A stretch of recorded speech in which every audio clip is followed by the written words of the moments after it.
Johnson, and this is Focus on Liberia. Hit it! From Cape Mount to Cape Palmer, mountain back to Atlantic Ocean, Obomi Hills to Fokondre, to educate, elevate, and promote.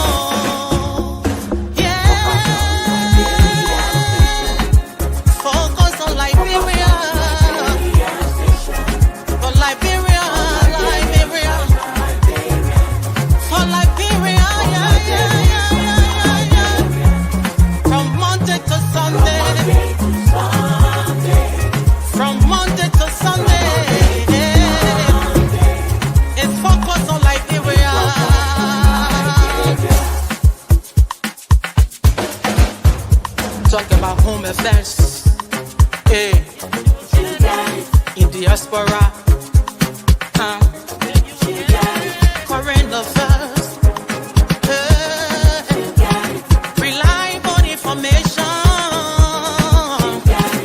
history, ooh, talking about culture, hey, politics, education, entertainment, business, sports, advertisement, articulation. Focus on Liberia. Focus on Liberia. Focus on Liberia. From Monday to Sunday. Okay. Welcome, everybody. Welcome to Focus on Liberia this Saturday. We are live with you once more. Normally, as you know, we do come live on Kear Radio as well, but they're having some technical difficulties they are working on. And as soon as they have that cleared up, we will be going live on the radio. But the show must go on. So here we are, and we're going to be moving forward. Today, we're going to spend the next 20 to 30 minutes. We're going to be talking to George here from King Juice Papi, right? That's it? That's it. Okay. So we're going to be talking to George here. There was a very, very unique and concerning documentary that was put out. And I came across it, and I reached out to George, and I hope that he could come on here and just talk to us about it. So he's here to talk a little bit about it. So let's get into it. Time is already far spent, so let's get into it here. George, how are you doing, man? I'm well, man. I can't complain. Okay, that's good. All right, so I came across this documentary, and I believe it was Bassa County. Yes. And there was some mining going on.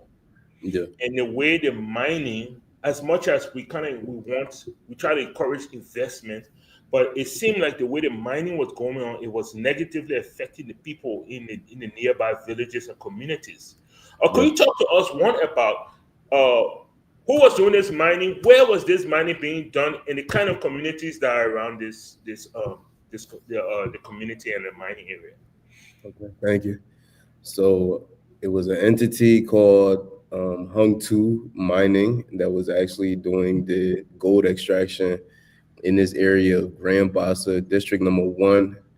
Is known as Dwag community, but the village that I focused on was Matt House Village. That's the one that I actually have ties to. I have a farm not too far from there, but Dwag community in the whole was impacted by the extraction of Hung 2, and is something that took place, I want to say they got their license last year, August or September. They started the work around September, October, from what I can remember now. And by the time I realized what was going on, I feel like it was a bit too late. So just to give you, a quick view into what happened, they had a mining Class B license. which allowed them to mine gold in an area of 99 acres. And what you see on the documentary put out by Business Insider yesterday is that from the 99 acres, they kind of went outside that parameter by at least 2 miles until they reached this area called Mat House Village and started to undermine the land, the forest, everything around that village. So, I mean, I focused on Mat House, like I said, but Dwell community as a whole was impacted by the mining that took place over there. Wow. Okay. So I mean, usually, first of all, we're talking about what's the estimated distance this area from Monrovia? What are we talking about? Yeah, so we're talking about less than 100 kilometers from Monrovia. Wow. Yeah, so it's not far at all. Okay. Um, I mean, look, usually when we hear about mining, some of the things we hear about contamination yeah, of natural resources, the waters. yeah. Um, does this town have? And please don't laugh at me. But does this town have a pipe borne water? Do they have Do they? You see, you laughing at me, my man. You laughing at me. Or do they Yeah. have hand pumps? Or are they basically Uh, fetching the water from streams? okay, so just to give you a visual, right? In this area, most of the people depended on the streams, and there's a river specifically that passes through Mat House. I think it's called Bow River, something like that. But it empties out. They call it a river, but anyway, interestingly enough, it empties out into the Mecklen River, right? Okay. But people depending on this body of water to bathe, to fetch water, to boil, to cook, to drink, everything that you can imagine, cleaning clothes, they depended on this water right there. But it's not unique in the sense of what goes on in that community. Everybody in the community depends on water. So prior to the mining, I know they had one hand pump, and then when this whole thing took off, when the first documentary took off that we shot in April, I went and donated two more hand pumps, but we were having issues because when mining take place, it impacts the groundwater. So we didn't go deep enough. So the hand pumps that aren't sufficient. And then what the next step that we took was to do a water filtration system that catches rainwater just so that we can have clean drinking water, because I feel like that's a priority: clean drinking water and clean water to cook with. Because unlike other, I can't even call mercury dirt, but unlike other things, you can't boil mercury out of water. You're just creating problems for yourself if you take mercury contaminated water and you say, "Oh, I'm boiling it to go use it." Hmm. So, Hmm. but like I said, that's the visual right there. Everybody in that area depends on water, and no, there isn't Liberia water and sewer in that area. So hand pumps are dependent on, but most importantly, the creeks were of much importance in that area. Wow.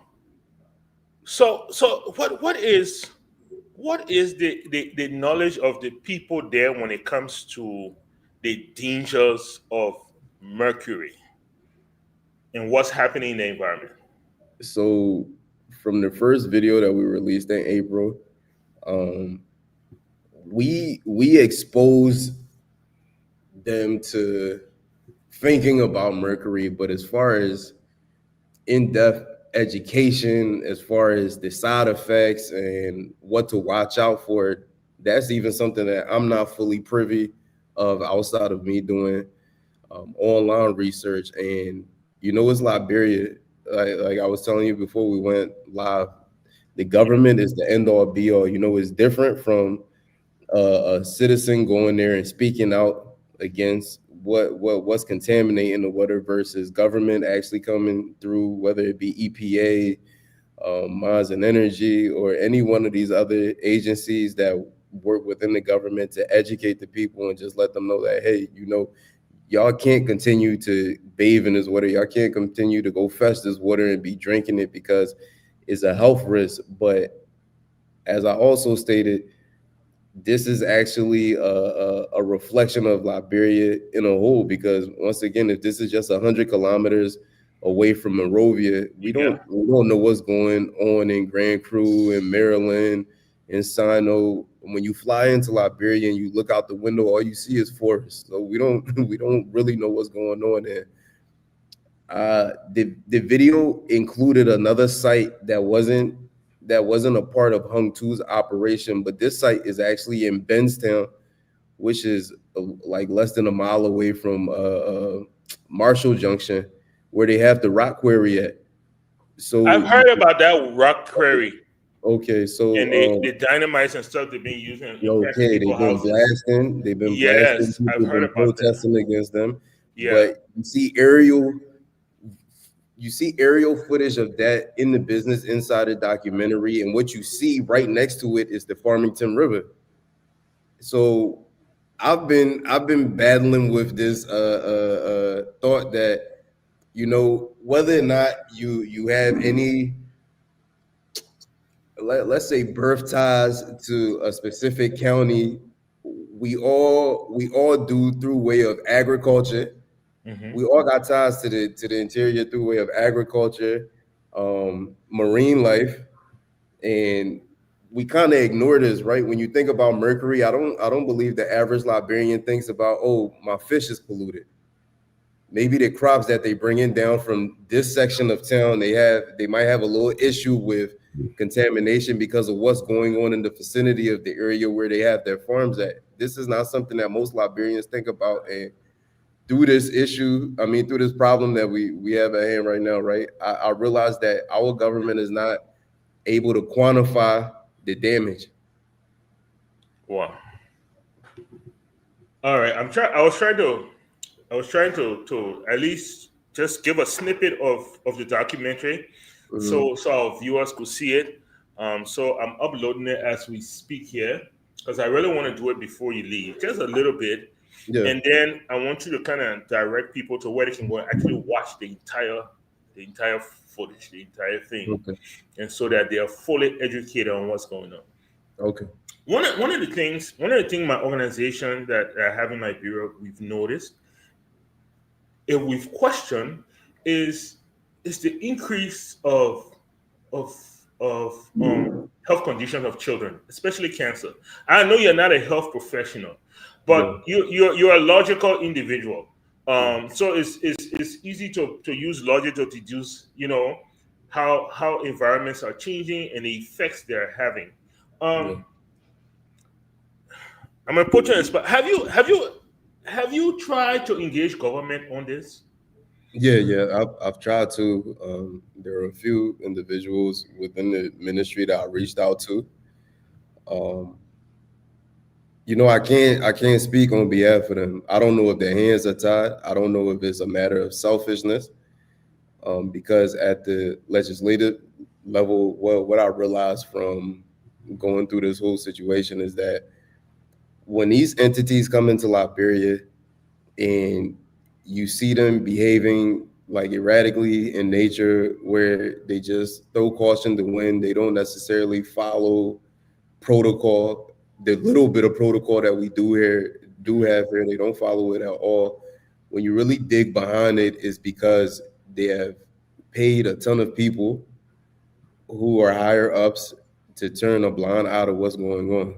Hmm. And I can't assume that the people that I've been in contact with, they have benefited from the mining entity that was in Madhouse. But I mean, at the same time, if we are talking about logic, is a norm here. It's a norm for people to receive kickbacks and turn a blind eye. And then when we talk about Chinese entities, that's also a common practice when they come into Africa in general, where they find people to pay, they get in trouble, they pay people off. Hmm. If they want other people to get in trouble, they don't mind spending money to see that police run behind certain people. So yeah, logically, I think we could write it off that, yeah, maybe some people have personal interest there, like many other things in Liberia, that if they actually did that job and were less selfish, put people first, we would actually see a change. But we don't see the change because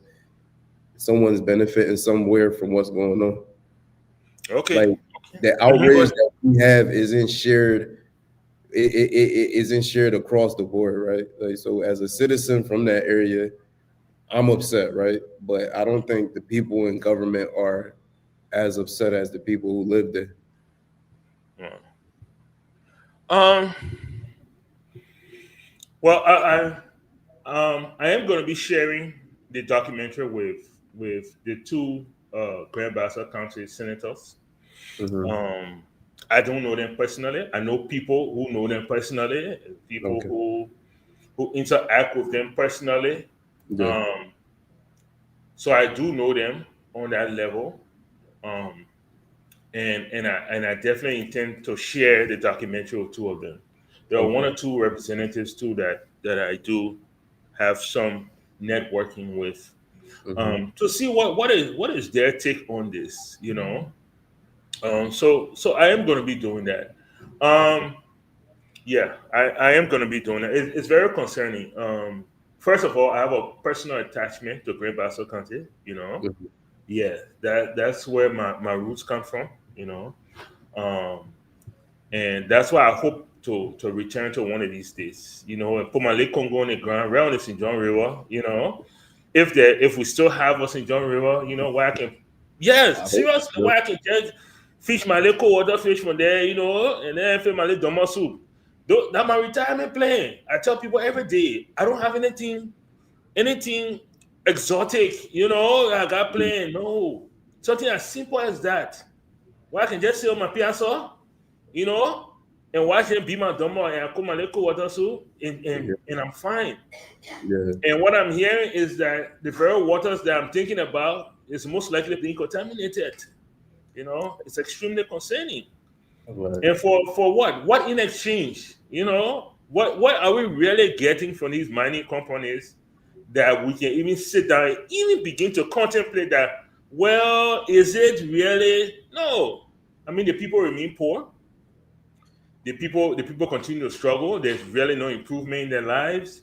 Yeah. And I said I was trying to upload this, and it was giving me a little bit, so I didn't want to stay distracted. But I would definitely put it on the page so people can watch. Okay. I will attach the link to it so people can be able to watch it. Go to the original clip and actually watch it from the beginning, and you can get more insights because people are interviewed. You have aerial footage. You have all this going on. It was really a great effort. It was really a great effort. And I wanted to highlight this. Before I let you go, I want to ask you I what. can stay longer, so it's your call. Let me know. Okay, yeah, I kind of got it caught up in a little piecemeal. Okay. I'm actually, when I leave here, I'm actually going to be interviewing some people from Grand Bassa County Hmm. at an intellectual forum there.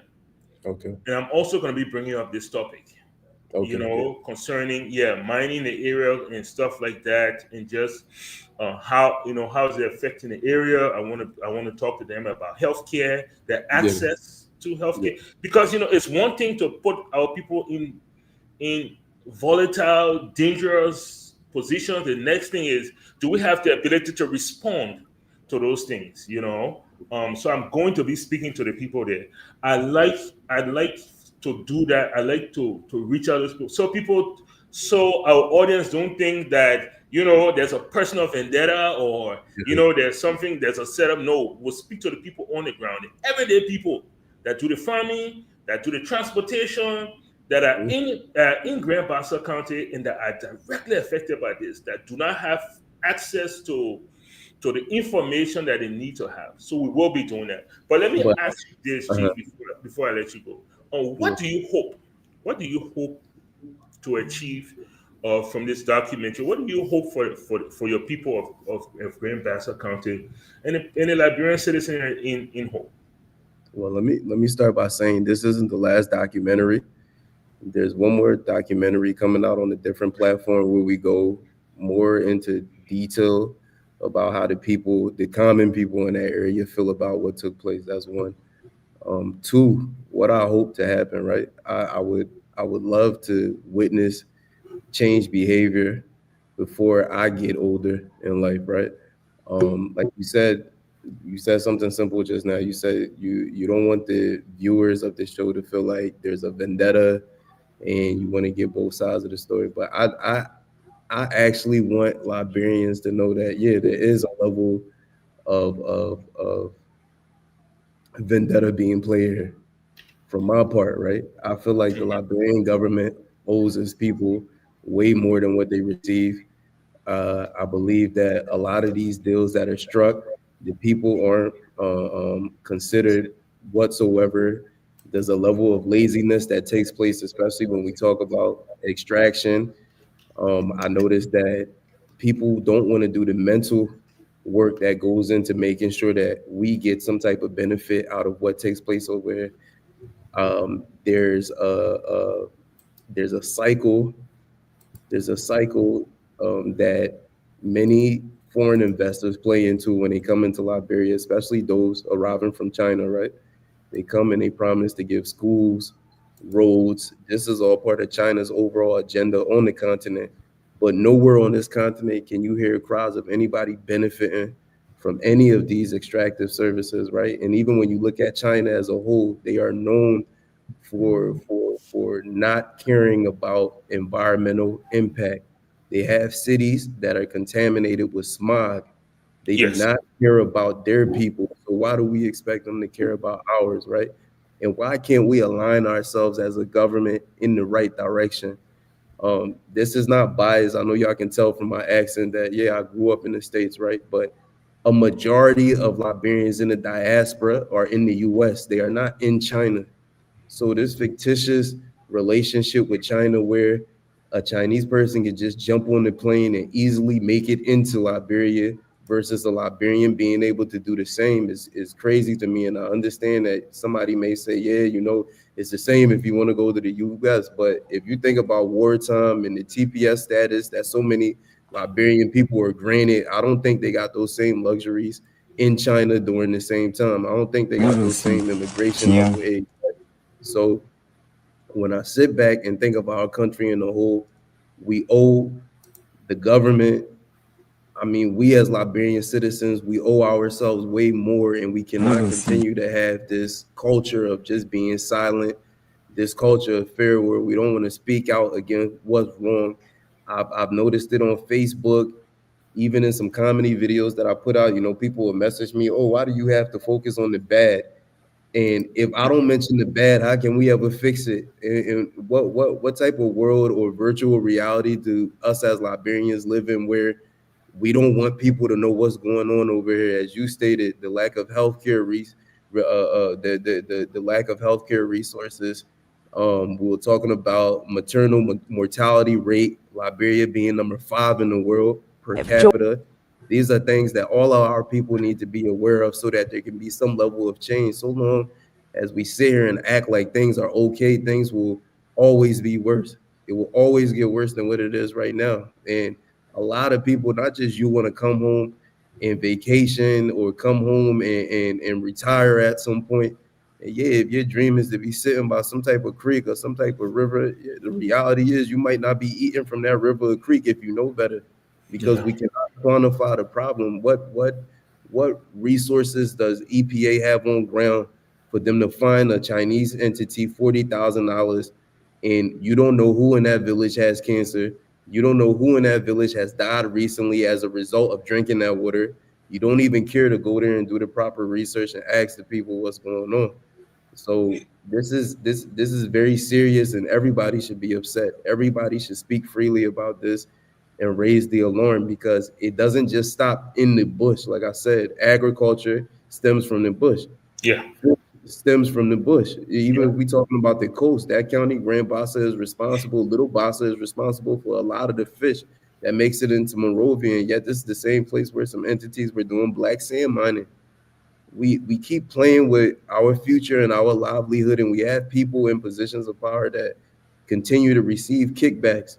We know they're receiving kickbacks. We just can't say specifically because you got to be politically correct now. But the culture here is one where people in government receive kickbacks to turn a blind eye, and it's that same selfishness that has us eighth in the world when it comes to poverty. Is that same selfishness that's not allowing us to grow as a country, that's not allowing us to have nationalism.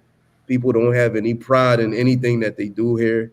Everybody's ambition is to just be in government. Nobody wants to be the change maker that can actually be the catalyst towards some level of policy change or some type of education of the people where is a revolution of the minds and they understand that, yo, we deserve better. And I don't want to preach, but that's why I said I don't mind staying on here longer, but it's disgusting in nature because the same people that benefit from being in power, they live here, but they're not doing anything to make the situation better. And Yeah. there should be way more instruments put in place to protect life, especially in that hinterland. I live in Morovia, so I already know what issues we have down here. But when we talk about the bush represents 90 something percent of the country, if not Yes. 95, 96% represents the bush. And when these people come here, they going straight to the bush. They taking yellow machines straight in the bush. They staying there. They setting up campsites.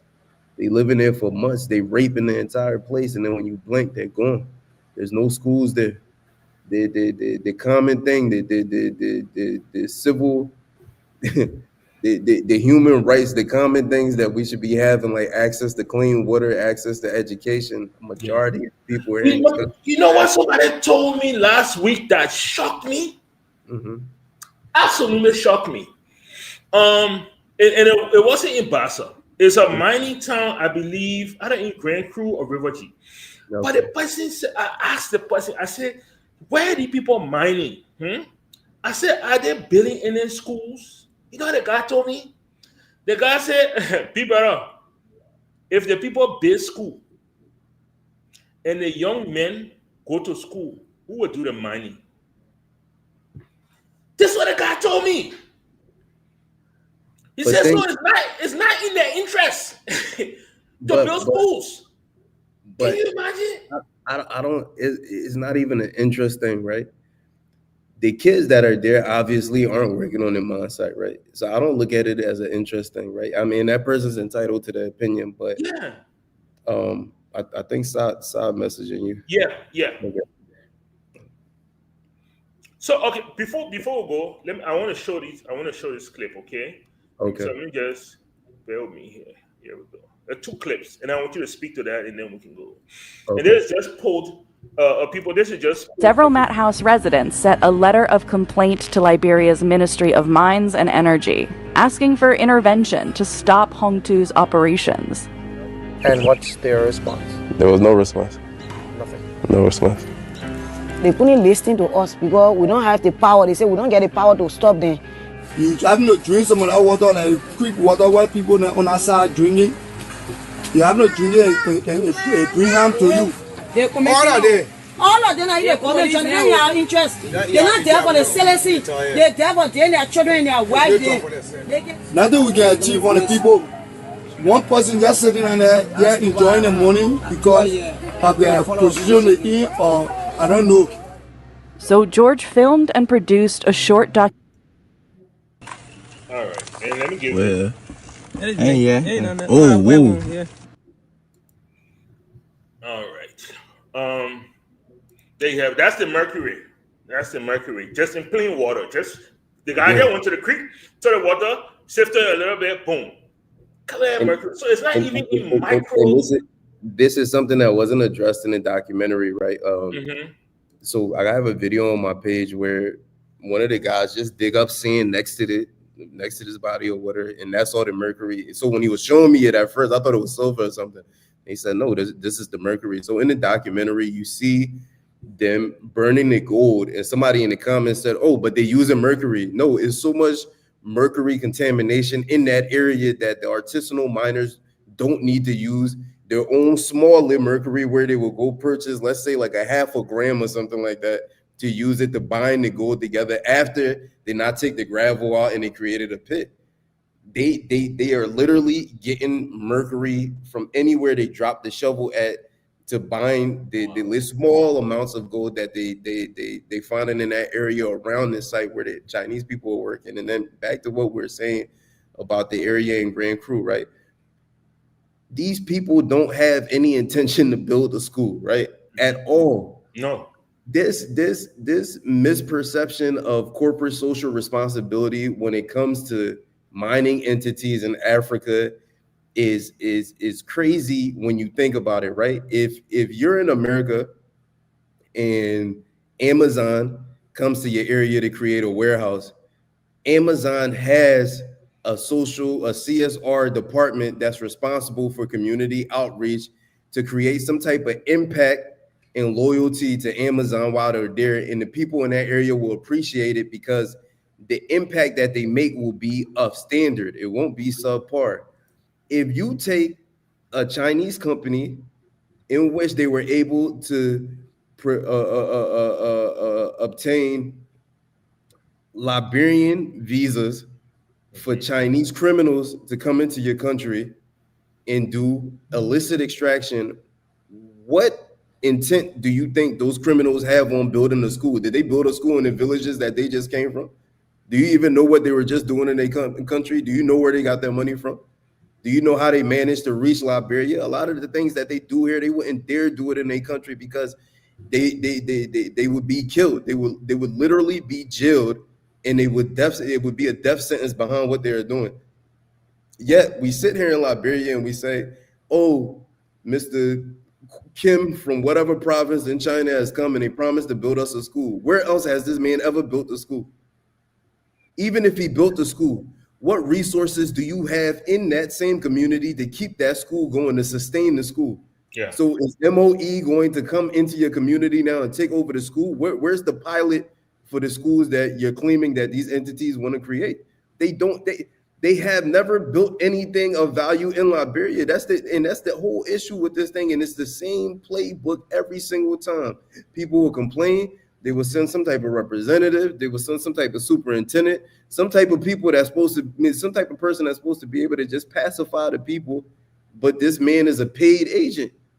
So the paid agent goes there, "Yo, y'all calm down. We're going to talk to them. We will handle it. Y'all just be patient. They got to finish this one first."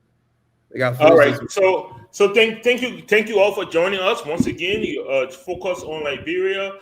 We have been talking to George from King Jules Papi here in Liberia, and we'll be talking about the mining going on in the country. So with that, we're going to go ahead and join on Kear Radio right now, and we'll have James with us this afternoon.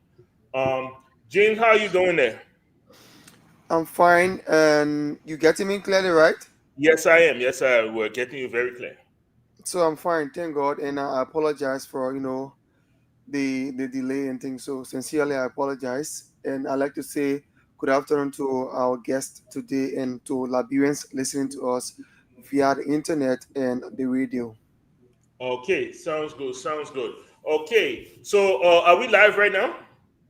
Yeah, sure, definitely we are. Okay, so good afternoon, Monrovia. Good afternoon, Liberia. Good afternoon, Grand Bassa County, and all the rest of our 13 other counties that are out there. Not just Moran and Grand Bassa, even though those are the original counties. I like to plug that in. But yeah, so we have been talking to our guest George here. What we're going to do right now is that we are going to link up with our reporter in Grand Bassa County, and we are going to see what has been going on there. Let me see if I can unmute him here. All right, sir, are you there?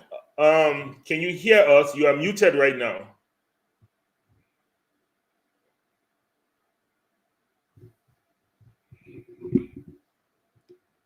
All right, we'll continue to try to connect with him. But what you see out there right now is that I believe that is a forum. There you go. We do have Sir. Sir, are you there? Yes. Awesome. Okay, so we are live. We're live on Facebook. We are live on radio in Liberia. You want to tell us a little bit about where you are? Few days ago, the youngest superintendent of the Republic of Liberia, the president of Kali Johnson, I had a discussion with Asylum Mental Liberia, pertaining employment issues. And yes, indeed, we always see. So let me say welcome, and let me say good afternoon to about many You're a little low. Can you speak audience a little from bit? Kear Radio, Okay. and those that are watching via Focus on Liberia. We are live in Buchanan City, Bassa County, So you to always see one of the biggest forum, the Wise People Intellectual Forum, so we here are in Buchanan City. I show that we are getting the green light so that we can continue the process. Well, Okay. am I coming clear now? Yes, yes. So here we are at the forum where we will interact with the forum members to tell us their own view on government, the economy, and security, and the fight of drugs. Okay, sounds good. So go ahead, take it away. Okay. So let's start with you. Okay. So let's start with this young man who better introduce himself. How I'm good. tell us your name, your position, you know. So I'm Simeon W. Gaku III, and I'm the senior moderator of the WAS People Intellectual Forum. Come again. I'm Simeon W. Gaku III, and I'm the senior moderator of the WAS People Intellectual Forum in Buchanan. Been following threatening government issues. Let's begin with the fight of drugs in our country. No drugs fight is very key. Everyone is discussing it. The president has dismissed, reappoint, dismiss, appoint, and there's no improvement. As a Liberian, what can you say to the government? What solutions can you provide to the government to tackle drugs? So the issue about drugs in the world, mainly focusing on Liberia, is a national concern. And if fighting drugs, it is not just by word, it should be by action. If you are selling a business and people are not buying the business, automatically you won't make that particular business. Because every purpose of business is to make profit. That is the root establishment of business. So if you are making a business, nobody buying for you to get profit, you don't believe that you will make that particular business. So that's one of the key things government should need to take into consideration. The consumer of the substance should be the last person to go after, then the importer. The importer should be the first priorities to look at. Because if the drugs don't enter Liberia, trust me, my brother, our brother won't take the drugs. As long as the drugs enter, there are people who take the drugs because of peer pressure, others take the drugs because of an experiment they want to try. And as long as these things keep coming in our country, you will get many young people who will be addicted to it, and the life will be very difficult for them. So to fight drugs in our country, we need to look at two things. We need to look at finance. Finance plays a key role in fighting drugs. Because you can't say you're fighting drugs, and the national budget of the nation to state security, the legislature take more budget than the state security. So how do you fight the drugs if you got limited finance? I speak on Grand Bassa County because in Bassa. The DA department of Grand Bassa County don't have logistics. Even the office of the DA detachment in Grand Bassa is just a magic box. How do you determine to fight drugs? So if you have a citizen gather, let's say for example, a Monrovia junction, and then you arrest an importer of drugs, and they call upon the DA to intervene, how do you think they will get on the scene, on the crime scene, where they don't have logistics? So government need to take into consideration finance in fighting drugs. You don't just take people, you suspend people. If the man commit a crime and you want to dismiss or suspend him, that man should be sent for investigation. Don't just dismiss the man and leave upon it. That encourages other people to say, hey, even I export drugs to come in the country. I can get my money and go where I been it. They will suspend me or they will dismiss me. And I'll go with my money and go send say that he drug. If a man were caught with an eye or were caught in an eye, let he be investigated. And when he investigated and found guilty, let him be prosecuted. But you can say before the drugs and you suspend people for investigation, there should be an investigation. The issue of drugs, you must take into consideration secondary security. The entire DA of our country, the less than 1,000. And under the 1,000, you got less than 300 person on government payroll. The rest of them on stipend. The rest of the guys on stipend. Let me give a practical example. A man who had been given a stipend for $10,000 in our present economy, $10,000 Liberian dollars, a man had been given as a stipend. And this guy went and borrowed with a dealer who bringing in drugs in their nation, in their own country. And this guy said, brother, if you accept me for me to take my boots, I give you $100,000 United States dollars. As a man who has family to take care of, he was sure to compromise his integrity. Because in the presence of poverty, integrity has been compromised. You cannot maintain integrity in the presence of poverty. They may need to go to school. They may have family to take care of. So in all of these, government need to govern themselves and put resources together to strengthen the security sector. You can get a security president and put him on stipend. Okay, can he hear me? That means you are not doing well to say before drugs. All right, sir. So the two things we need to take into consideration: finance and security. All right. So there's a couple. We want to interview as many people as possible. So if we could make our response a little bit shorter, that would be really great. Thank you, Mr. Moderator, so much. I had a question. How is the job market in Buchanan? How is it with young people in acquiring jobs and being able to feed their family? Is concerned about how is the jobs market in Buchanan in terms of their bills. How is it like? So like I regularly say, there were new jobs that were discovered according to security preparator. That they call and it's spark and die. According to a report, 6 of our citizens in Bassa had died from that particular juice. Right? Remember, Bassa have a seaport. Bassa have a seaport. And Bassa is almost like a transit point between the southeast of Liberia. And so, drug abuse and substance abuse in Bassa is very key to citizens. There are many communities now in Grand Bassa that citizens don't sleep in peace because of the drug issue. Our guys have been addicted to the issue that even they can cut your hand for your own material because they want to support that particular sustainability.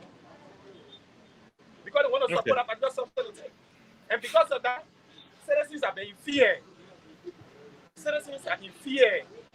All of the time, citizens call on government for improvement of the security sector. That is very key in our nation. Just before we go, let me just ask this last question. President Bassa has spent 2 years, some months in power. With the issue of corruption and security, education, and health, where is the president working? How can you rate everything? So, on the issue of health, let me frankly say, a suffering nation who yet not able to feed themselves like Liberia, right? If you are breaking the issue of fee for service at the health level, you suffer the vast majority of the citizens. That's one thing. The Ministry of Health announced fee for service in all public health facilities in Liberia. We have the Liberia Government Hospital, which is the only referral hospital for most of the Eastern County. Now, if you are saying fee for service, $500 according to the chief administrator of the hospital, $500 LD per night in the emergency room. But if the president admitted on there, you are paying $2,500 for every day the president spends there. So if the president having to spend 7 days for this struggling economy that we're in, it means 7 days, $2,500 and 7 days, you might know that they may spend close to $15,000. Close to $15,000 or $12,500 plus. The guys spending. Where you think that this guy will get the particular money from to support their family at the hospital? Right? This is something that we all as citizens need to talk about. For the issue of security, the country has been struggling on the issue of security. And the government is doing their best to say, yes, the state security around the country should be, vibrant and equipped. But how can this be? It's through policy. The national legislature should be a backbone to the executive on the issue of check and balance, right? On the issue of check and balance, that yes, the security business, because the national budget has been sent to the legislature for allotment after the executive capped that budget. So the national legislature should make sure that this security sector should be able to be privatized. The national legislature is the more privatized area in our country national budget. They get half the money that the country generates. So how do you expect that the country has a strong security system, my brother? Okay, let's give them going to somebody else. Come again. No, I said thank the moderator, and let's see if we can speak to other people concerning the economic situation in Bassa. Thank you so much. So we move along again. So if you listen, let's speak with the chairman. And so let's take the next individual. How are you? What's your name? Thomas. Thomas Nimla. If you can speak up a little bit, that would be great. Gotta be a little bit louder. Let's discuss the economic setup of our country. How is it?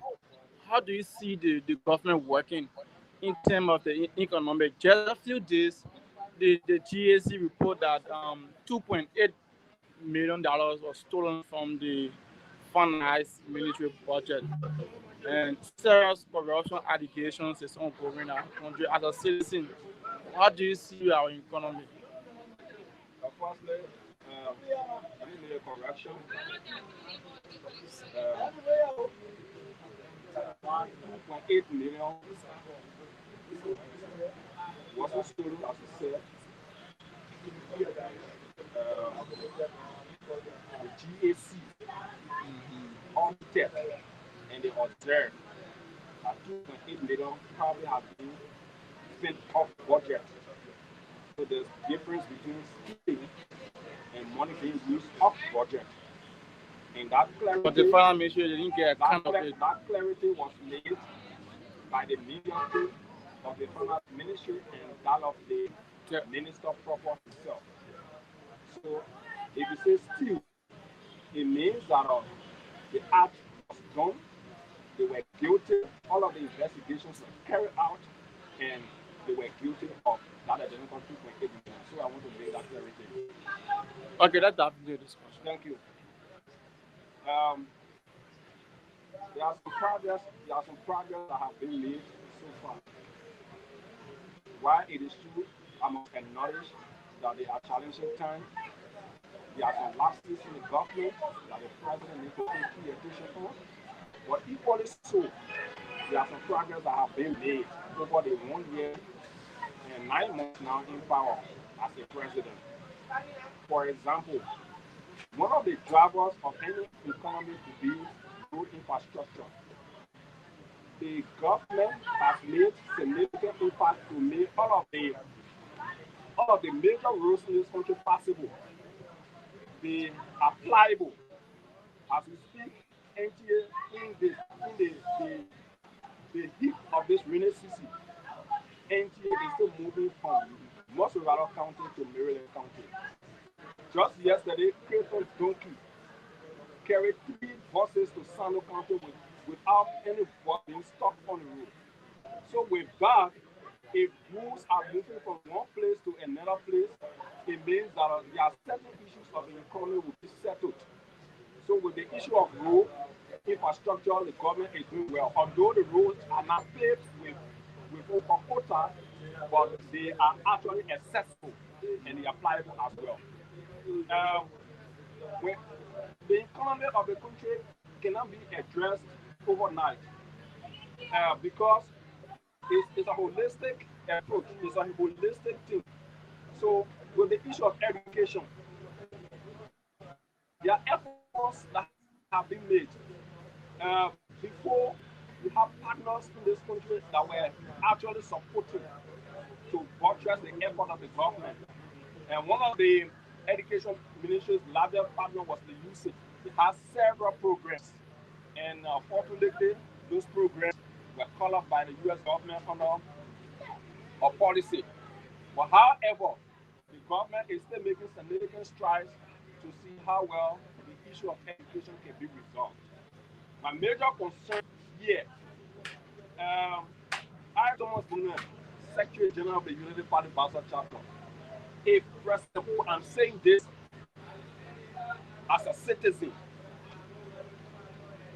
President Buchanan can build the best roads in this country. President Buchanan can build the best schools in this country. President Buchanan can build the best hospital in the country. If the issue of bread and butter is not resolved, you are running an unstable economy. The major concern of the citizen now is the issue of bread and butter, and that which I know he has always admitted to, that we should make some efforts in alleviating poverty. And I too, I have agreed to him, because if you take a hungry man and you place him in a glass house, he will see that house as a model. You cannot be living with a king, they don't have food to eat. So, before economy, there are progress being made for jobs. We need to do everything as much as possible as government to provide jobs to the citizens. The SOEs, the state-owned enterprises, they need to do, because that's one of the reasons why those agencies of government were funded to create jobs for the people. So the president to pay attention on the creation of jobs. Yeah, there are progress being made, but the issue of jobs is a serious concern. What is his suggestion when it comes to jobs? How can the government do better? So job. Wait, what is your own suggestion when it comes to the government providing job for its citizens? What can the government bring? And now to expand the economy, the government needs to pay attention to industrialization through agriculture. For example, the government needs to create what called an agricultural hub of this country. We have arable land. We have irrigatable land. In the billions that we can make maximum use of. Let's zoom now.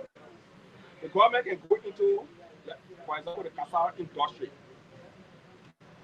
Close for us, and use 30 million of the budget to build a mini flour factory. Every year of the budget, the government will tell us someone and build factory. The construction of factories in this country will try to resolve the issues. Another thing the government needs to do is, we have several other concessionaires in Liberia. We need to start buying share as a country. On a Zoom, Meta is spending $1 billion in Liberia, for example, on our investment. We as a country, what is our input? We can take loan from World Bank or IMF. Of that $1 billion, Liberia government can put 300 or 400 million inside. This means that Meta annual profit will be shared with the Liberian government as well. In South Africa and other countries that were happening. If that happens, then you transform your share into jobs. So if you were getting, for example, as a profit, the government is getting $250 million per year as a country, you can use 150 million of that money and job transform it into jobs to the people. You also need to create jobs. So there are several issues. Electricity.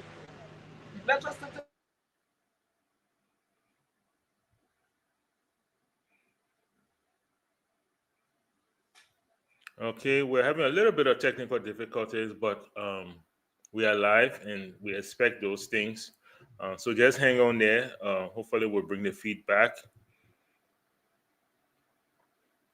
and we'll be able to continue.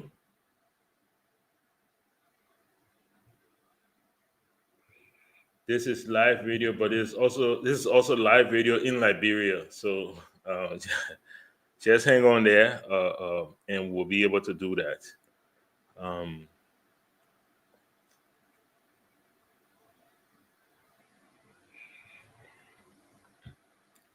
So what you've been listening to, we've been interviewing people in Buchanan City, I believe at the Intellectual Center, and we've been hearing a host of different viewpoints from Liberians on what's going on. We're hoping that we can bring them back at least and interview a few more other people, maybe 2 or 3 other people before we disengage from there. Hold on.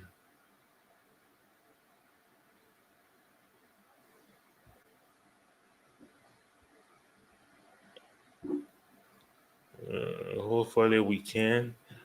All right. So for now, it looks like they are frozen in time.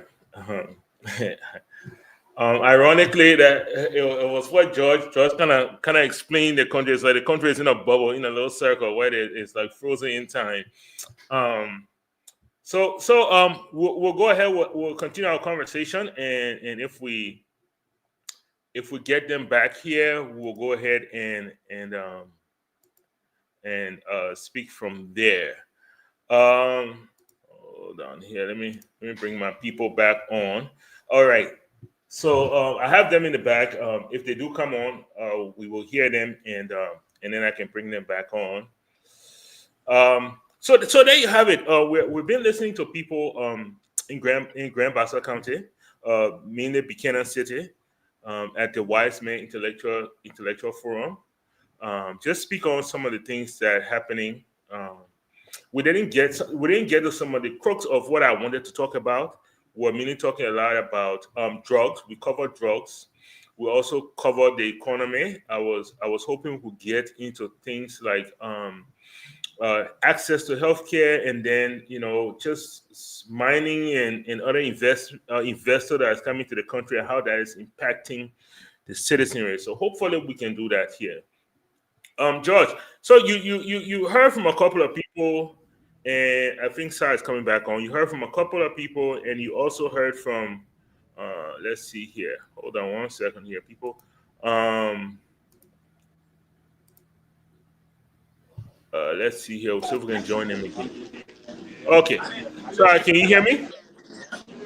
Yeah, sorry Awesome. for the network. The internet is kind of bad. It's totally fine. It's totally understandable. So if we go, please thank the gentleman that was on. If we could go to a few other people, and let's just ask them one at most 2 questions. What I want to know from the next, because I want us to interview at least 3 or 4 other people before we can pull from Buchanan. So what I want to know is, one, what is their job situation? Okay, are they finding jobs easy? The second thing is, I want to know access to healthcare. What is the access to healthcare there? We remember not so far back that the hospital, there was a major fire at the hospital. How are things, and how is the access to people when it comes to healthcare? And then finally, I want to find out concerning investment, especially in the mining industry. How is that impacting the people of Grand Bassa County? So those 3 things, if we could just interview people on those. I didn't get the last. So the last one was mining, the mining sector. How is it impacting the people of Grand Bassa County when it comes to are they benefiting from the mining sector and all these mining companies that are in Grand Bassa County? And how is the health, the sanitation and health of the environment when it comes to mining companies? Okay. So let's speak to this gentleman again. Okay. How are you, Chief? I'm fine. Tell us your name. I'm saying Montgomery, Suicide Where. I'm saying Montgomery. Saying Montgomery. Where? Where? Are you a typical Bassa? I'm a Latin from Benchia County. So, you have this concern about the issue of health in Grand Bassa County. You want to tell us how is the health sector here? Is it improving? Remember the last time I can remember the hospital got on fire and other stuff. So, how is the health sector in Grand Bassa County? Thank you very much. The health sector in Grand Bassa County is extremely poor. Very, very much poor. Extremely poor. Extremely poor. And how can the government improve the health sector? If the government would sit back and just watch what goes like this, we are already at the poverty. And now 90% of the doctors, the nurses that work at the government hospital, they are very poor. Very, very poor. And so, remember back then, 2018, 19, 20, up to 2023, people never used to pay for sleeping time in government hospital. But now, if you go in government hospital, even serene, if you get infection, you want to get one shot, you buy your own serene. Even tissue. They don't even have tissue in government hospital. So, I don't know what a government hospital. I think it would be preferable to name the hospital a private entity. Then, when we are going there, we know that we are going to a private entity. Instead of government hospital, then you buy serene and to tissue. Okay, sir, can you ask me about the mining? There are a lot of mining we hear going on in Grand Bassa County. How is that impacting the citizenry? Lastly, Grand Bassa is noted having a lot of mining companies here. Many Liberians are concerned, both from the government. How is this mining entity impacting the life of many people in Bassa? What are the impact? How is the country benefiting from the mining sector? And if they are not benefiting, what can you suggest to the government for the country to benefit from the mining sector? Thank you very much.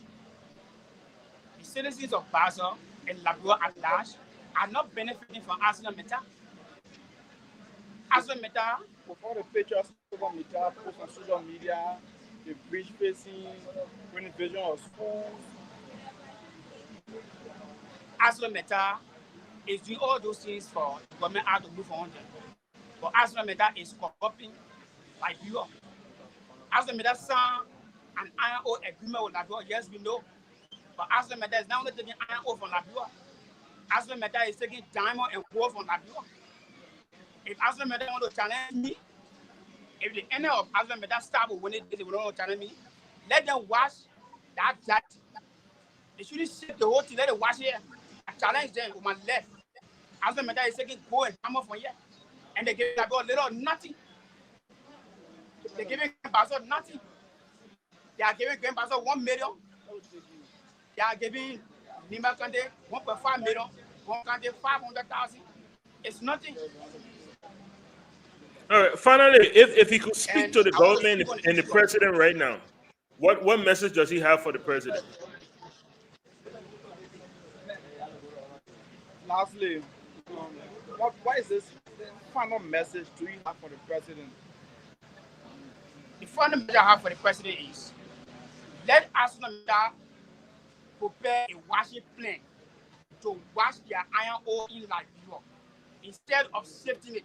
If they do, they let them increase their taxes. Let them increase the normal taxes they used to pay before they increase it and see whether ArcelorMittal will not agree to wash it. And I want to speak on drugs. The last one, I want to speak on drugs. Now I have time. All right, let's get in 30 seconds. Okay, that's fine. Okay, we're going to go to somebody else. Yeah, definitely. Oh, no, put that wrong. So you listen to the conversation. We want to talk a minute about the impact of the mining companies in Bassa County, on citizens in the county at large? What impact are these mining companies having on the county? If they are not having any legitimate impact, what can you recommend to the government to force them to have the county impact? Thank you very much. I think the mining company is having a great impact on citizens of Liberia by employing them that serves as a livelihood to the citizens. What I think they need to do more, because some of the salary they're giving our brothers and sisters is infinitesimal, it's very little. I think they need to improve on that. They also need to ensure that the livelihood, the social corporate responsibility of Liberia or Liberians should be adhered to, or in those areas that they are operating.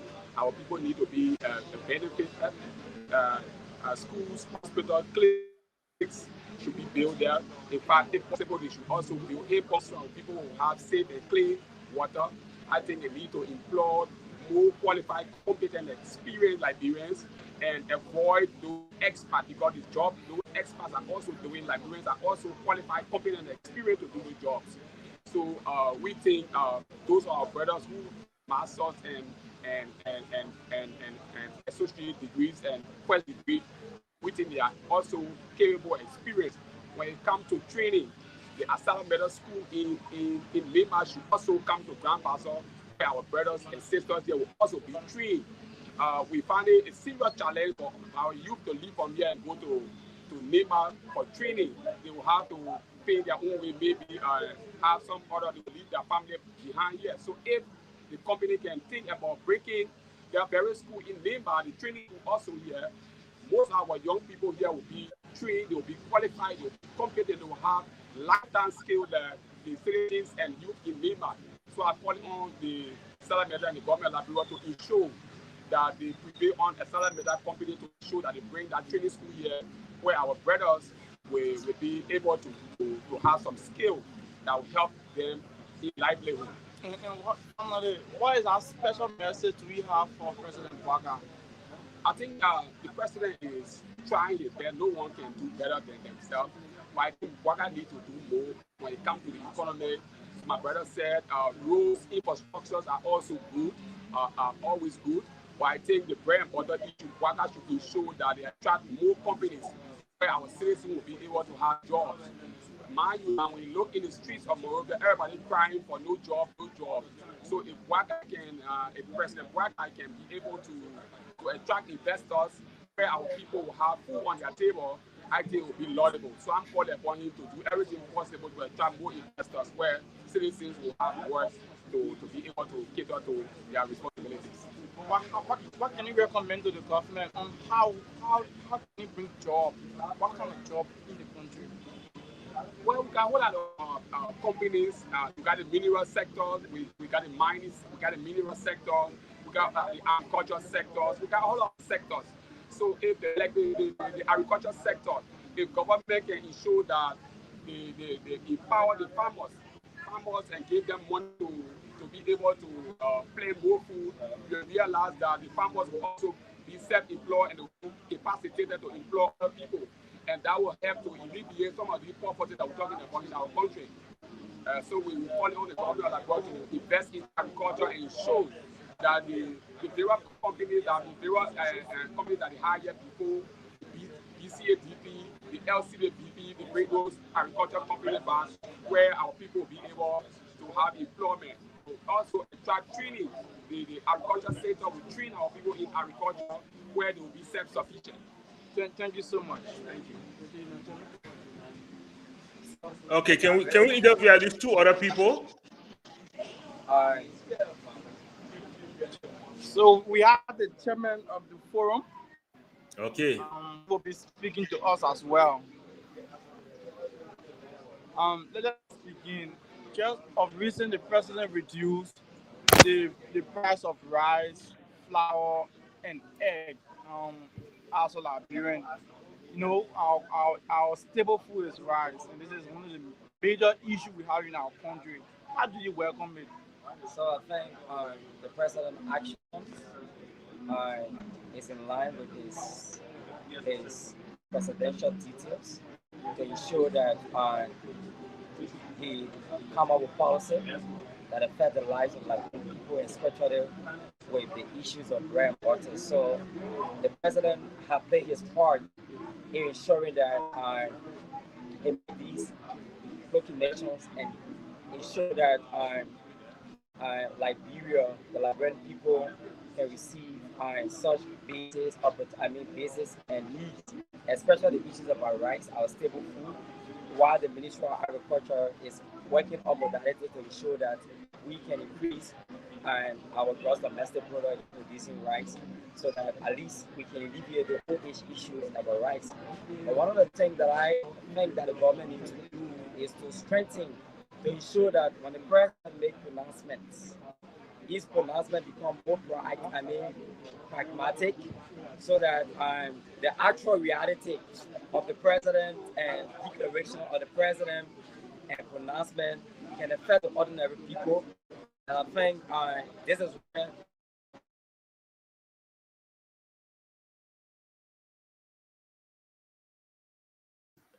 Okay, you might be having a little bit of difficulty there. With what citizens have been crying for, with issues of proliferation and rise prices, especially from buyers and retailers. So I think these are a lot of ventures. These are good initiatives, but I think is like more practical issues for government to ensure that at least the Ministry of Commerce can activate so many agents so that the agents can get on their feet and get in the field to ensure that issue. Because the president made pronouncement, he said a handful a bag of rice $14. So I think that alone is encouraging, but I think to see the actuality of it is to ensure that the Minister of Commerce put in and listen to the Minister of Commerce. She was very effective, that the government is putting modalities to ensure that we have agents in the field to make what the president said very proactive, that live in compliance with what the president said. So Lilia, your final message, what kind of message do you have for the president? So I think I would like to encourage the president to go deeper in the fight of corruptions, because I believe corruption is artificial and corruption should be fought from all corners. And I think the president has started such initiative, ensuring that indeed once the LCC and collectively come up with all the reports on self and government and individuals or government officials, the president distant and self individuals from government functionary aspect. I think it now give the opportunity to the justice system to play some legal role in ensuring that indeed the people are prosecuted so that we can set some level of precedents. Because to be frank, Liberia is gifted. We have so many resources, we have so many and possibility of accessing form in galvanizing resources and generating revenue. But I think people see the vulnerability of our system to continue the attitude of corruption, and I think the president will put his feet down, he and his stewards, to ensure that corruption is fought to the fullest, so that at least we can have some of these funds that are stolen, some of the funds that are corrupted, that can alleviate some of our sectors. Our sectors are, most of the sectors in Liberia are strangulated because of corruption. So I think the president is doing his best, but he needs to put his feet in fighting corruption. And I think in the fight of corruption, Liberia will win at the end. And I think some of the things we said about alleviating our country from poverty and creating a system where people will not just see government and as a place to amass wealth, but people will see government as a place to provide service and quality service for the betterment of our country. So thank you ever so much. Thank you so much. Okay, all right. Sir, I lost your video. Your audio is very clear, but I lost your video. I lost your video right there. To everyone. Yes. You can go ahead and close. Go ahead.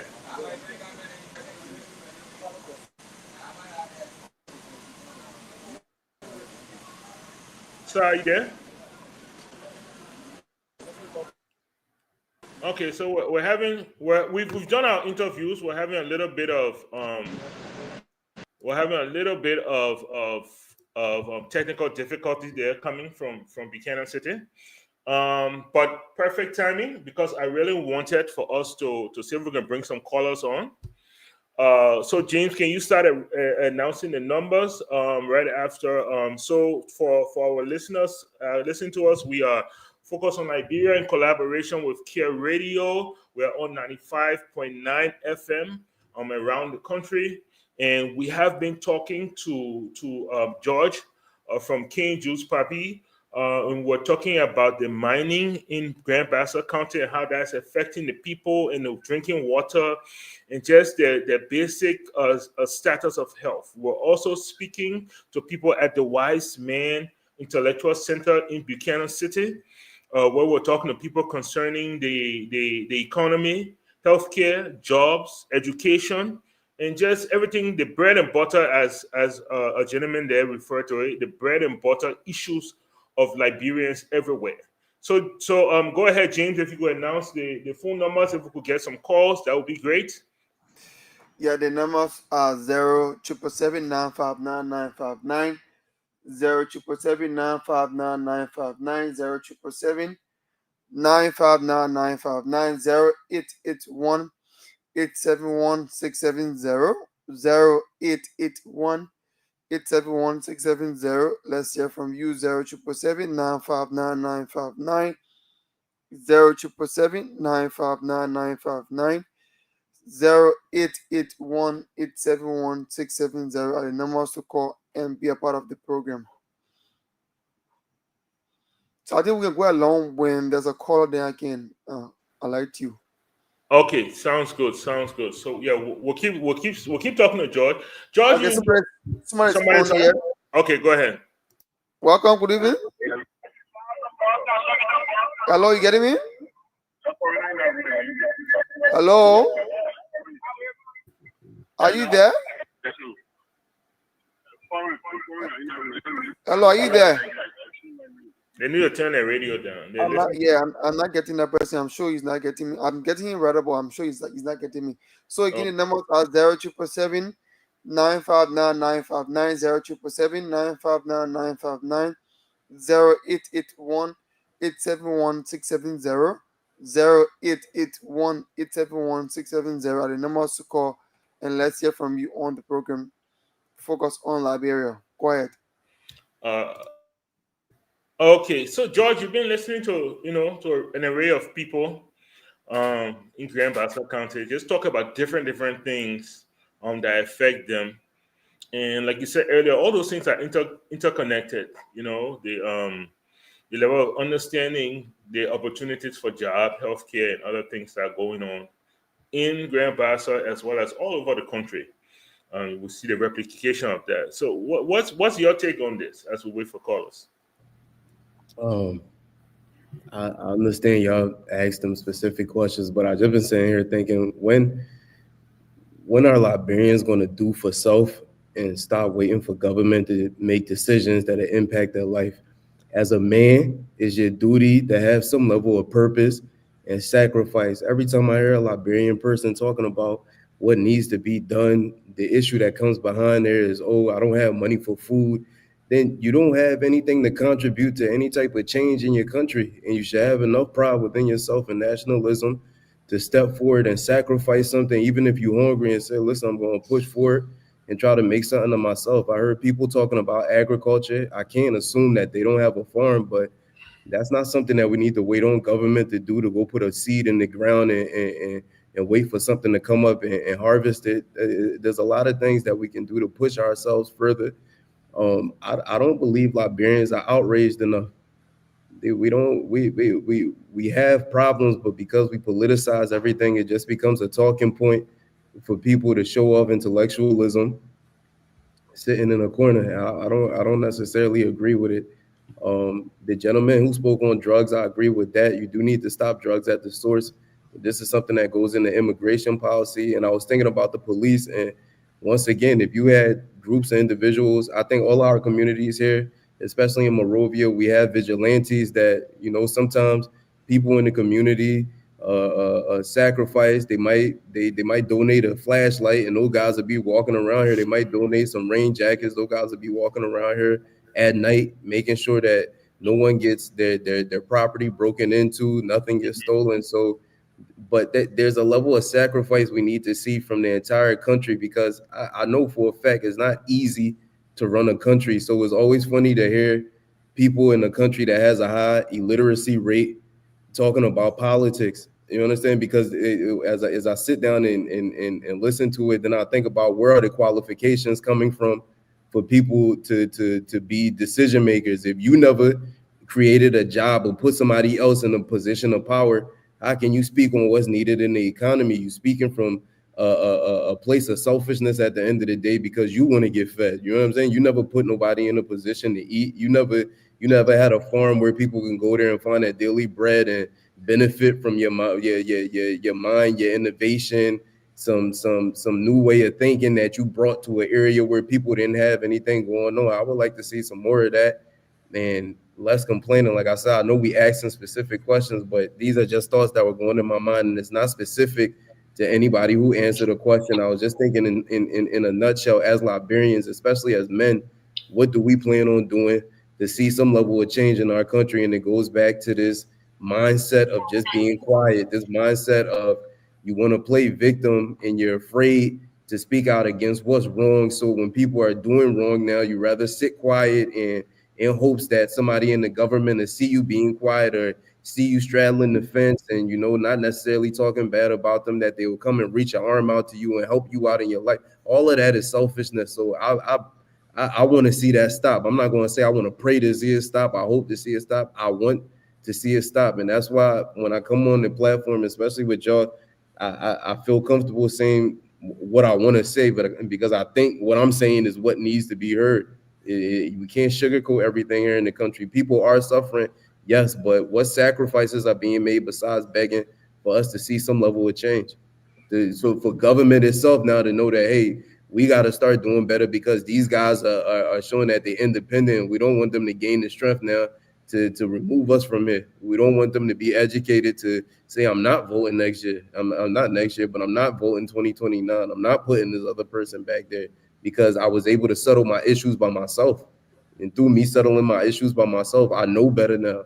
I know that these people are supposed to be allocating funds this type of way because I know what I'm focusing on in my own household to push my family forward. So I want to hear more of those type of conversations. Let me ask you something because we talk a lot about the challenges, and like you said earlier, people will always say, man, you're talking about the Baba thing, and you're talking about the challenge. What have you seen in Liberia that has given you some hope that you plenty come here? What have you seen? What keeps you going? What keeps you motivated? I haven't bought a plane ticket to go back home because, for one, this is home, right? Mm-hmm. But I would rather die working towards something than say I went back to Liberia and those people over there defeated me because the mentality was one type of way. I'd rather die right here. What's the point of me leaving? I've invested a lot and I've been innovative, especially there in my farm area, as far as showing people a new way to think, showing people a new way how to go about things, making people feel comfortable to speak out logically and not politicizing everything with hopes of benefiting from some type of party and being a part of some party. This is about livelihood at the end of the day. So that's why I'm here. It's not so much that I seen change within somebody else. I just know what I vested, and as a man, it's my duty to stand on what I stand on. I can't go. I'm gonna go back to Philadelphia and say what Liberia defeated me like all the other thousands of Liberians that came here. Then they lost money and then they ran out of here and then they sit over there and then just badmouth everything. Yeah, it's not comfortable over here. Honestly speaking, it's not comfortable. But man, as a man, how much comfort you supposed to be looking for in life? You're supposed to be looking for ways to provide comfort for your family. That's it. I got my son sitting right across from me right now. So what type of person will I be now if I tell my son, let's pack up, go back on that side? And I'm making life for him here as comfortable as possible. He's not living like everybody else. But that's from my own will. It's not from government. The water we drink in the house isn't even from government. This is from a borehole in the ground. God put that water there. We don't depend on government right here. Okay, and finally, if I may ask you this last question, what's your message to Liberians in the U.S. and across the world, in the diaspora, that are thinking about coming back home? What's your message to them? What would you like to tell them? Look, be realistic and make the sacrifice. The sacrifice isn't for everybody to make. I know a lot of people who will say, yo, my health isn't in the best condition, so I can't go sit over there. My finances aren't in the best condition. I can't go sit over there. But you can't wait for change. Sometimes it's better for more people to have exposure to just be on the ground and be in a think tank with one another, so that at least we can share the exposure with other people and give them a new way of thinking and looking at things. But if everybody is singing the same song, and then we have individuals who come back home, and that let's be frank, most of these guys who come back home, especially those who get government jobs, they get on ground and become compromised. Instead of them being willing to say, look, I'm going to stand for something, they compromise themselves, and they set a bad example for those on that side as well. So they're adding to the problem. But we as Liberians are our own problem. Even the way how I feel, hear people is, the president this, the president this is not a large kingdom. This is not a king that we're referring to. This is a matter of putting the right people in positions to make decisions that benefit everybody. And that starts with self-awareness. That starts with being able to admit that you need to sacrifice something. That starts with tightening your belt and being willing to say, yo, you know what? If we got to go hungry, if we got to switch our diet, why is rice still the conversation years later, as if we don't know the history of rice in this country? As if we don't know there was policy back in the day to offload rice into our country at a cheaper price to discourage people from going there. Why is rice still a conversation here in 2025? What other country is talking about rice? Grown men, you've been eating rice your entire life. You still having a conversation about rice. You can't eat anything else. You can plant. Listen to how Liberia works, right? I got a backyard garden. You can take 30 LD, get a bunch of potato greens and put it in the dirt here, and you will have potato greens for the rest of the year. 30 LD, that's probably the equivalent of about 20 cents US. The seeds for the Palawa sauce.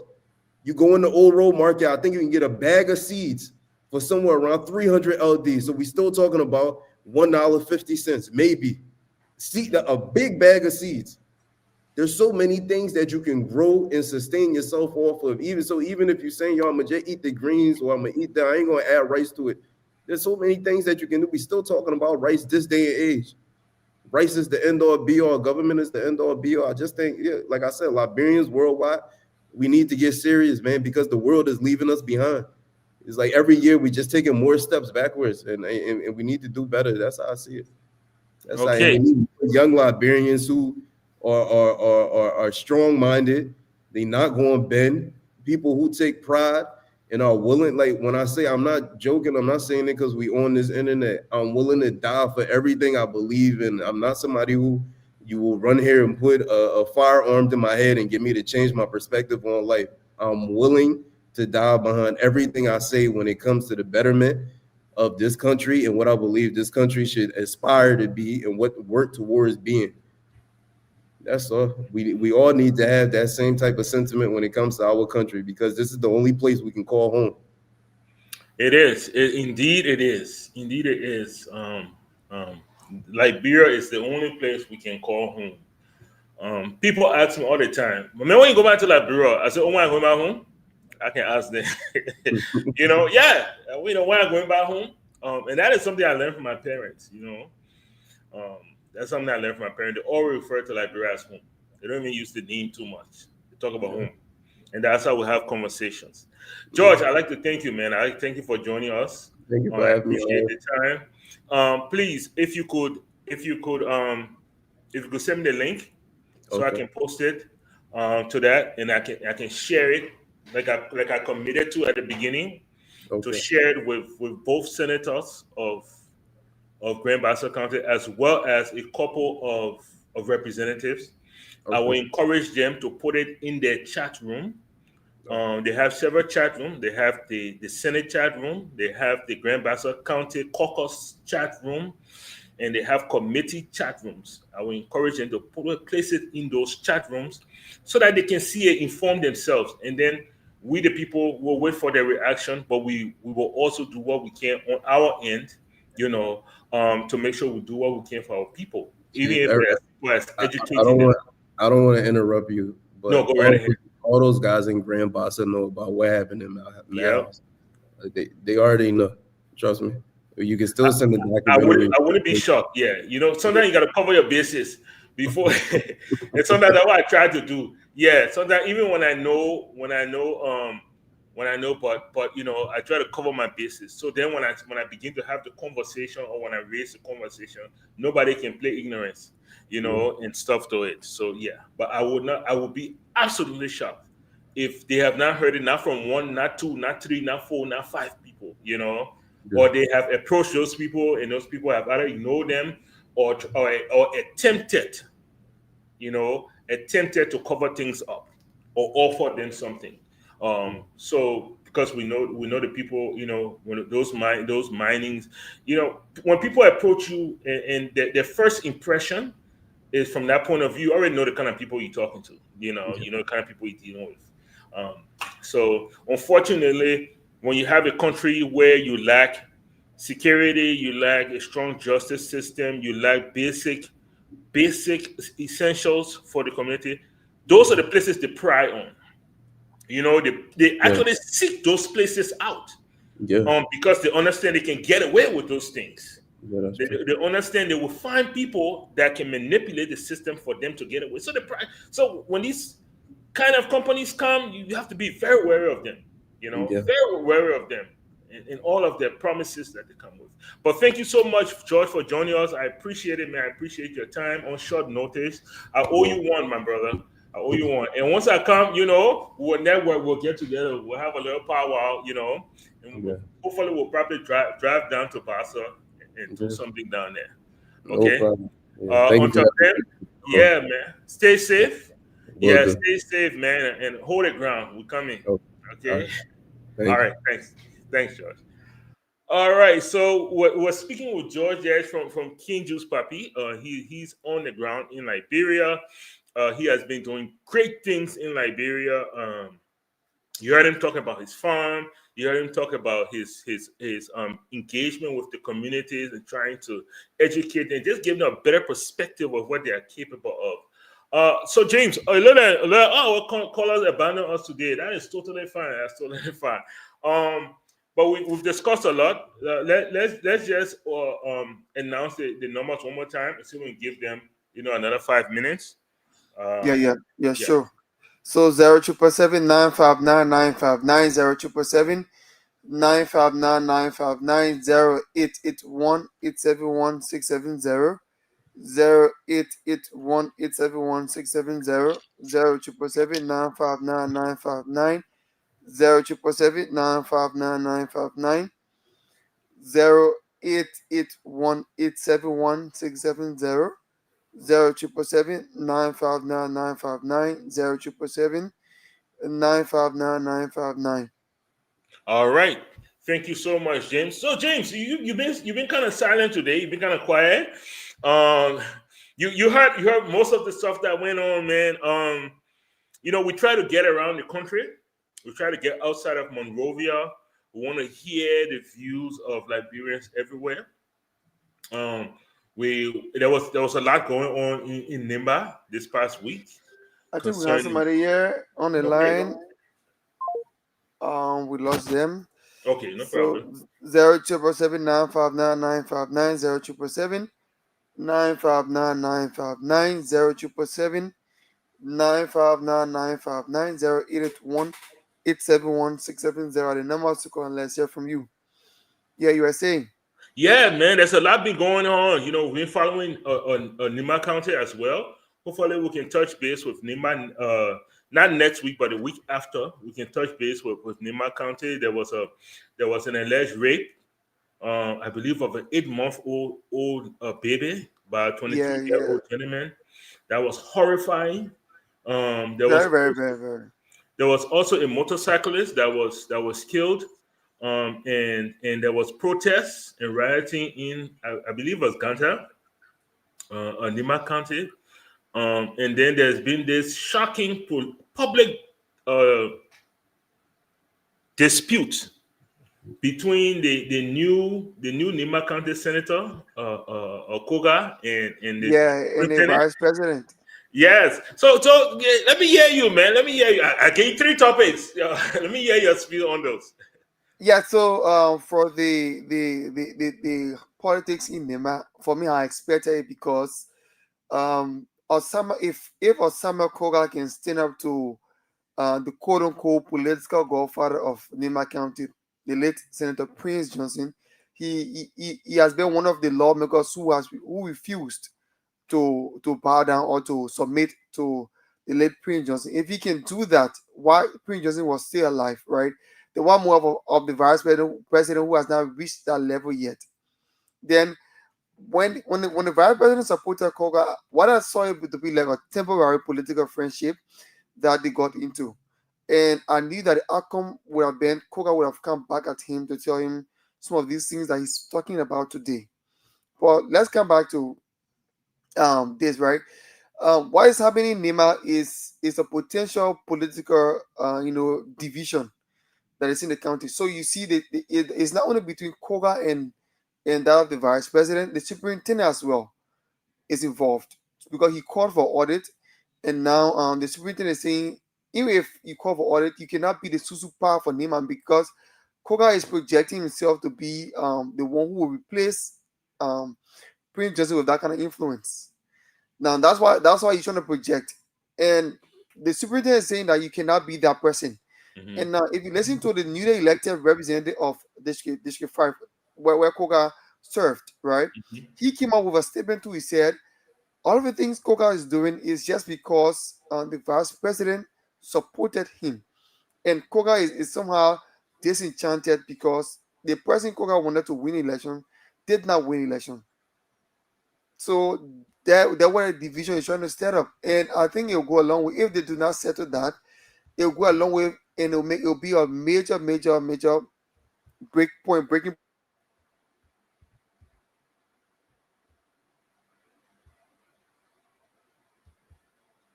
All right, people, hang in there. We might have lost Monrovia, but figuratively speaking.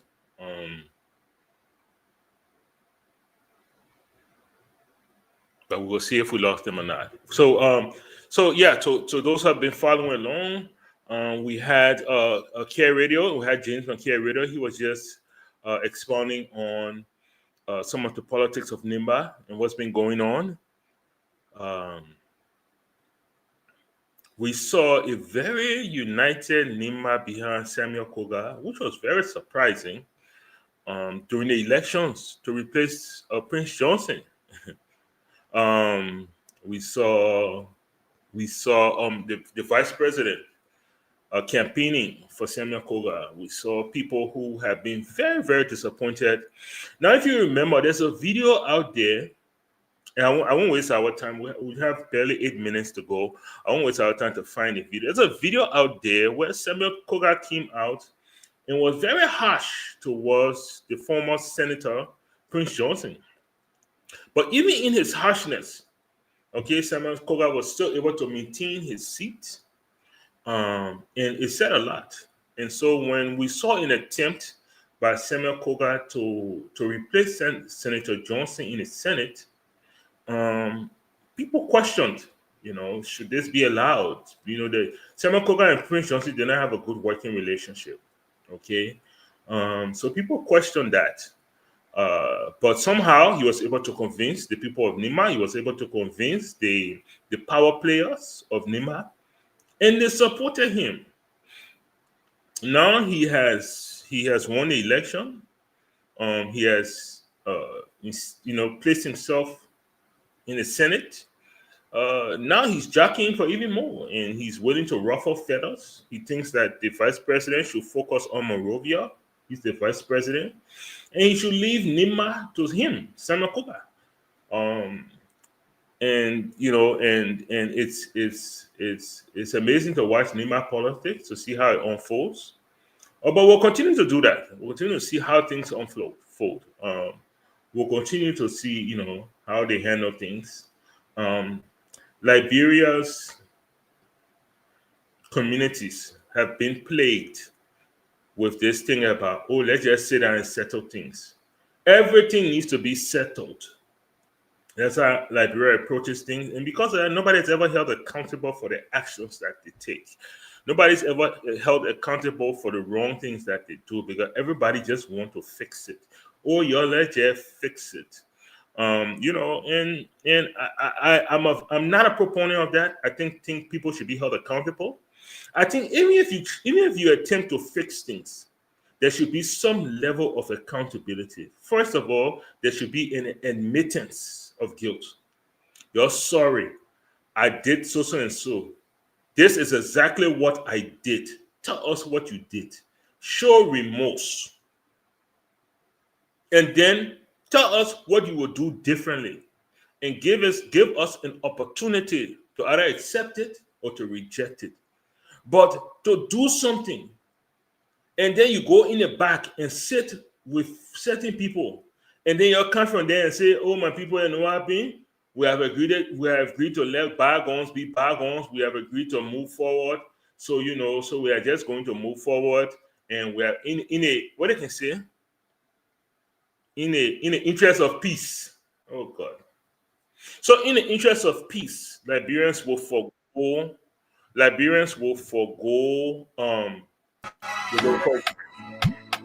the interest of peace, Liberians will forgo accountability. In the interest of peace, Liberians will forgo transparency. In the interest of peace, they will allow wrongdoers to go scot-free. James, are you there back with us? Yeah, sure. And that's due to the internet. Probably no. I don't know why. Yeah, what's going on? But today, internet is really bad. It's been like that for the past few days. It's been like that. The last two women who just been paying school fee, and I say, yeah, my man. I tell you, we just been paying school fee, my man. So even for me, for the last few days, or the orange mobile money was not working to send money to Liberia, my man. It was not easy the calls I was getting. They wanted for me to call Orange to tell Orange to face things. I said, we all gotta wait. Imagine we are in a city and this is happening. What about the Oma or old man who lives way in local to Bogonjine, other places and things? Imagine what's happening there with them. They cannot receive call, or they can barely receive calls, or browse the internet. So this is very serious. And it will interest you to know that we pay huge amount for data. Our data charges, I think, is one of the highest in West Africa. Wow. Yeah, honestly, that's what I heard. I heard that the data charges in Liberia are exponential compared to other nearby countries. Seriously. And then the services we get is just, it's the bare minimum we get. We don't get good services. When we complain to the company, when you call their customer service to tell them about these things, they will just say, okay, we'll try to resolve it, just hang on the line. After that, it's finished. You call tired, they will not even answer you. Yes. And I think, I'm more of a capitalist kind of person. I think Liberia with only two mobile companies that are very closely related is not sufficient to drive innovation in Liberia. I think they need a third private company to come in, because I remember when we only had MTN, how much they were charging. Mm-hmm. I remember when other companies started to come in, all of a sudden we saw prices dropping, because competition breeds innovation. Competition works those kind of things. And I think that's what Liberia needs right now. I think Orange and MTN now, they know they're getting too much, so they have play off each other. When you veil with MTN, then you go to Orange. When you get veil Orange, then you go to MTN. You get nowhere to go again. At two places you stay. Yeah. Yeah. So they know that one too. They understand that. So they play that game. I think a fresh new company coming in, will definitely disrupt that. We look forward to it. We We saw the government dig up PCPs, say that they were redoing the cables there, the fiber cables. But we haven't seen the impact. So hopefully we'll get good impact. We saw Starlink come in, and Starlink too is extremely pricey for our economy. So they will struggle to get a foothold on things, you know. They will mainly be a business kind of innovation kind of place where you will see businesses, you know, linking up to them. But when it comes to individual can't really afford that money, even though they have a better service, but individual can't afford that money. So they're going to have to look at their prices. But James, so I mean, we've kind of hit the mark. It's almost 4:00 in Liberia. We've hit the mark. But I want to thank you. I want to thank you for coming on. I between you and I know the personal sacrifice that you made today to be on the show. I appreciate it, my man. I appreciate it a lot. And I appreciate you being here to produce for us. You've done extremely well. We appreciate you. We appreciate your time, your effort, your professionalism. We appreciate all those things. I want to encourage you, you know, to keep pushing forward. You know, and if whatever we can do to assist when those open, please let us know. You know, sometimes it might be something as simple as a letter of recommendation. A professional, Sure. We will definitely do that, man, to push you forward. Hopefully that you take the next steps up. So that tomorrow when I sit down on the St. John River and eating my stomach and I hear you, I say, I used to know that man, that young man. I used to interact with that young man before. Yes. Definitely. Yes, so we look forward to the thing. But thank you so much to our viewers and our listeners out there in Monrovia and around the country. I want to thank you for joining us and hanging with us today for the last hour and a half to 2 hours. We look forward to interacting with you. We want to encourage you to please listen in, and when the phone lines are open to call, we want to hear from you. It's because of you we are here. So we want to hear from you on what's your input on what's happening in our beloved country. So until next week, I won't be here next week. You have another host, but the show will be as fun-filled as it is always. So we will be here until next week. I want to say thank you. You guys be safe. Let's keep pushing Liberia forward. Thank you, James. Okay, thank you, and thanks to our listeners. We are Liberia. Liberia is our home. Liberia people.